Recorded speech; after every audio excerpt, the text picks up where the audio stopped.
Hey guys, I'm going to show you how to use Google Hangouts as a great little tool to connect with your students. I use this to do study sessions with students prior to an upcoming exam, typically the night before, so forth. So I'm going to show you how to set up a Hangout session, and then one little trick that you have to use if your students cannot connect to Google Hangouts with their school email.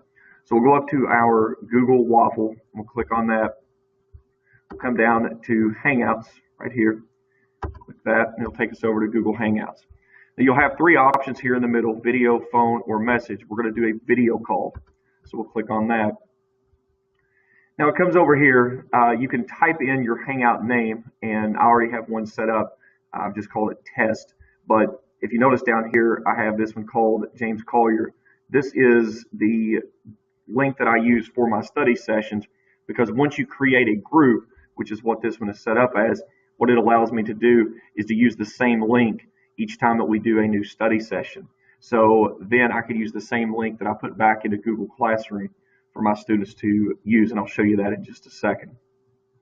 So we're going to go ahead and type in a Hangout name here. So let's call this study session, and then click go. It's going to say joining video call, and it's going to come up, and obviously it says you're the only one here. And down here in the corner, you'll see your screen. That's the screen that your students will see, or whoever else logs into the study session. Now, to be able to share the link with your students or anybody else that you want to pop into the classroom, simply come up here where it says currently Greenup County Schools only meeting. Well, again, like I said, currently our students cannot access Google Hangouts through their school email addresses, so it creates a little bit of a problem, but it's easily fixed. So we're going to click on this, and now I notice it says Greenup County Schools only meeting. I can click on change, and it's going to ask me, this call is restricted.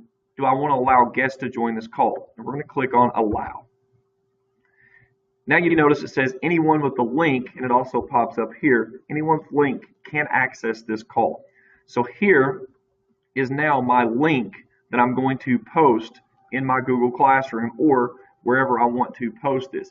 I post mine on my Google Classroom with my students, so they have one place that they can go to get that. So again, we'll pick that up, Control-C, and we'll drop that over in our Google Classroom. If you have other people, maybe school administrators or a collaborative teacher that you want to invite in to be able to be a part of the group, again, you just type in their email addresses there, and boom, it can go out. It does not have to be on your school's domain or anything of that matter from there. Now, once you get into Google Hangouts, one of the things you want to do, especially if you're doing this with multiple people, remember to, when they come in, that they need to mute their microphone, and that's right here. The big thing is that if you have 10 or 15 people show up all at one time, then you have everybody's microphones that starts playing against each other's, and it creates a nice big loud screeching noise. So tell them as soon as they get into the classroom, make certain to mute that microphone. Again, they have the option, they can turn their camera on and off. So if you have students that are a little subconscious about seeing their face, or they don't want other people to see their face, especially away from school, not a problem. Just tell them to click that button right there. It'll turn their camera off. So if I do that, now you see down here in the bottom, it just brings up a little blue screen, or whatever avatar that they happen to have that will be a part of that.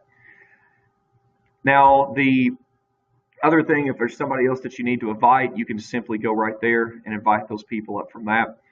Other things as a teacher, if you're using this, that you're going to see over here on the left-hand side now, you see a little button that says chat. This is a great little place that you can use to be able to use with students that maybe they don't want to speak up, but they can send you messages. And once you type in a message, it'll pop up here. So again, if I say, hello, any questions? Notice it pops up me and it timestamps when it is.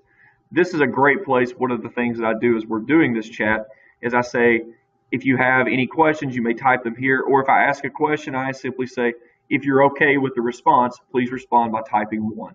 And it keeps everybody from having to say yes, yes, yes, especially when you have up to 10, 15 people in the study session. So it's a nice little way to kind of keep things moving very quickly. Now, if you want to screen share something on your desktop or something like that, kind of what you're seeing right now, just simply click on the screen share, and then you can, everybody that's in the group with you will then be able to see what you're seeing from there. Once you're finished, the hard part, just hit that leave that call, and everything will be done from there. It's a great little tool. I certainly invite you to try this out. It's a great thing that I've used with my students. We used it to prepare for this final exam back in session number 1, and the students really raved about it. Looking forward to using it again. If you have any questions, hit me on Twitter, Mr. Collier. It's Mr. Collier GCHS at Montgomery County High School. I'll be happy to answer any of your questions. Hope you find this video very helpful, and certainly look talking to you soon. Have a good day. Get involved with Kentucky Go Digital. Attend regional events, like us on Facebook. Subscribe to our YouTube channel,